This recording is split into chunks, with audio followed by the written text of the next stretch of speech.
Turma, atividade 1 diz o seguinte: indique se cada um dos elementos -4, 1/3, 3 e 25 centésimos pertence ou não a cada um desses conjuntos.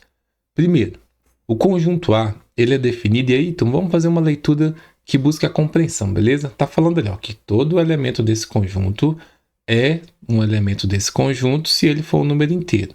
Então, x, né, que é um elemento x, tal que x é um número inteiro. É isso que significa. Só vai pertencer a esse conjunto se esse elemento for um número inteiro. Lembrando que o número inteiro, o conjunto dos números inteiros, ele é formado pela soma ou pela união, melhor dizendo, do conjunto dos números naturais com o conjunto dos números negativos. Então, quando você tem os números negativos mais os números naturais, você forma o conjunto dos números inteiros. E aqui, nós temos, por exemplo, o -4, que vai pertencer a esse conjunto, porque é um número negativo, então, -4 pertence ao conjunto A. 1/3, turma, é uma fração. E a fração tem por objetivo representar parte de alguma coisa, logo ela não vai ser inteira, beleza? Então, o 1/3, que pertence ao conjunto dos números racionais, ele não vai pertencer ao conjunto dos números inteiros. Então, ele não pertence ao conjunto A, que é esse símbolo. O 3, que é um número positivo, ele vai pertencer ao conjunto A. E o 25 centésimos, que é a forma decimal, né, de um número racional, esse número racional ele pode ser na forma decimal ou na forma fracionária, ele também não vai pertencer, porque ele representa a parte de alguma coisa, não é? 25% de alguma coisa, então ele não pertence. Se não entendeu, deixa nos comentários aí, mas a ideia básica é essa. Segundo conjunto B, fala que o x, né, será um elemento, né, desse conjunto tal que o x seja menor do que 1. E aí, de novo, primeiro, o -4. O -4 vai pertencer ao conjunto B, porque se você lembrar da reta numérica, o 0 está aqui, o 1 estaria aqui e todos os números à esquerda são negativos. Então, para que você saiba se o número é menor do que outro, tem essa regra. Todo número que tiver à esquerda, né, é menor do que aquele número que está à direita dele. Aí, nós teríamos que verificar 1/3. Lembrando que toda fração, turma, toda fração própria, beleza? Na qual o numerador é menor do que o denominador, toda fração própria vai ter como resultado um valor que está entre 0 e 1. Toda fração. Então, todas as vezes que você tiver uma fração, você sabe que ela vai ser menor do que 1 por causa disso. Se ficou com dúvida, turma, divida, né? Faça a divisão. 1 dividido por 3. Aí você lembra que o múltiplo de 3 mais próximo do 1 é o 0. Aí, resta o 1, vírgula, vírgula. Só daqui já dá para você saber. Depois teria o 0 e aqui o 3. Então, já seria 0,3 uma dízima periódica. E isso constata o que eu acabei de comentar com vocês. E se não souber, não tem que ter vergonha não. Tem que constatar mesmo para que faça sentido para você. Então, 1/3 pertence ao conjunto B, porque é menor do que 1. O 3, turma, é maior do que 1. Então, 3 não vai pertencer ao conjunto B. E o 0,25 pertence, ou 25 centésimos pertence ao conjunto B, que é um número decimal, que está entre o 0 e 1. E lembrando que é um número decimal, ele pode ser escrito em forma de fração, logo, né, ele vai estar nesse intervalo também. Vamos para a próxima. A próxima é o conjunto C. Fala que os elementos desse conjunto C serão todos elementos x, tal que 15 vezes x menos 5 igual a 0. Significa que só vai ser um elemento desse conjunto o valor que atender essa equação, ou seja, que zerar essa equação.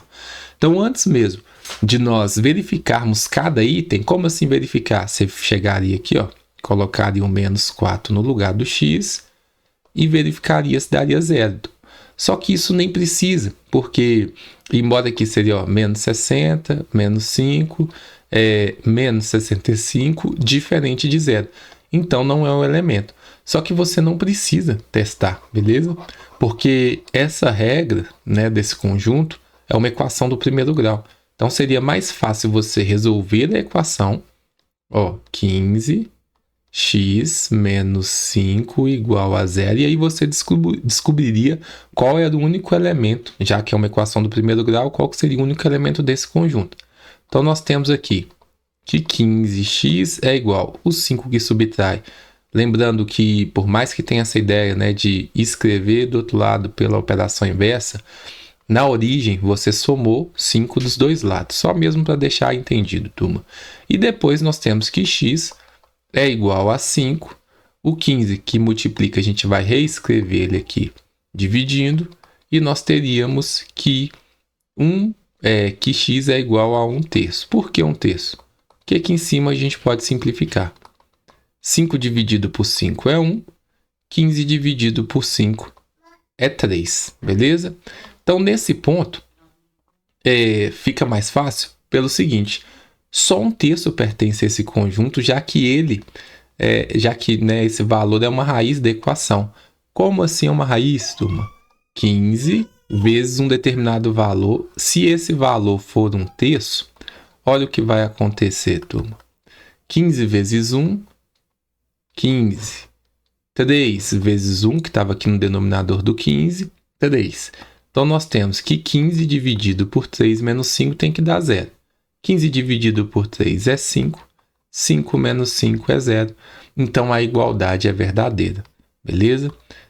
Mesmo que tenha ficado um pouco embolado, esse tanto de informação, como o vídeo é só desse exercício, eu acho válido a gente explorar o máximo de situações que possam trazer dúvidas.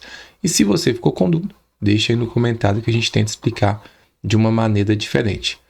Depois de toda essa constatação, turma, é correto dizer que o quarto não vai pertencer ao conjunto C, o 1/3 pertence ao conjunto C, o 3 não pertence ao conjunto C e o 25 centésimos não pertence ao conjunto C, beleza? E aí, tem que tomar um cuidado, porque, pessoal, às vezes, na forma de fração e na forma decimal, o 25 centésimos, se ele fosse equivalente à fração 1/3, ele também atenderia essa equação, mas não foi o caso, ok?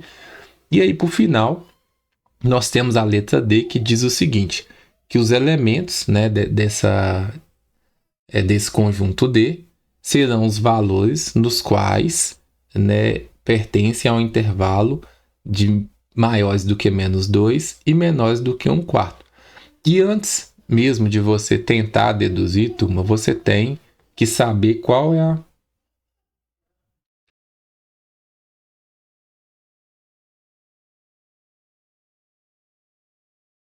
E no conjunto D, turma, ele quer saber, ou ele afirma que os elementos desse conjunto vão pertencer a esse intervalo. E aí, significa o seguinte, que os elementos desse conjunto são maiores ou iguais a menos 2, e eles são menores ou iguais 1 dividido por 4. Pessoal, pensa no dinheiro R$1 dividido em 4 moedas. Essas moedas seriam de 25 centavos, ou 0,25. Então, esse intervalo é aquele que está aqui do menos 2. Tem o menos 1. Do menos 1 para o 0. E do 0, tem aqui o 0,25. Pode ser igual também. Aí, considerando os números que nós temos, deixa eu até mudar a cor aqui. Considerando os números que nós temos, o menos 4, turma, o menos 4 estaria fora desse intervalo, que estaria para o lado de cá. Então, o menos 4 não pertence ao conjunto D. O 1/3, nós acabamos de ver que ele equivale a 0,3333 e por aí vai. Então, ele estaria à direita aqui. E também não pertence. Então, 1/3 não pertence ao conjunto D, ok? Deixa eu melhorar isso aqui, turma, ficou péssimo. Vamos lá.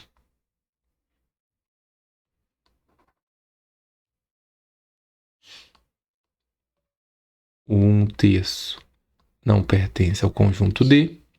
O 3 é maior que 0,25, estaria fora desse intervalo, então não pertenceria ao conjunto D.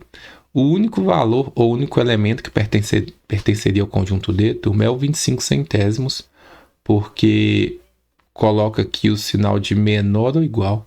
E como ele é igual, o 25 centésimos, ou 0,25 popularmente conhecido, ele pertenceria ao conjunto D. Então, resumindo, com base naquele vídeo curto que nós vimos ali sobre a iniciação dos conjuntos, aqui era uma atividade bem de boa, para que você verificasse quais elementos pertencem a quais conjuntos. Vocês observaram que sai muito pouco da matéria, mas exige ali um conhecimento básico de conjunto numéricos, ok?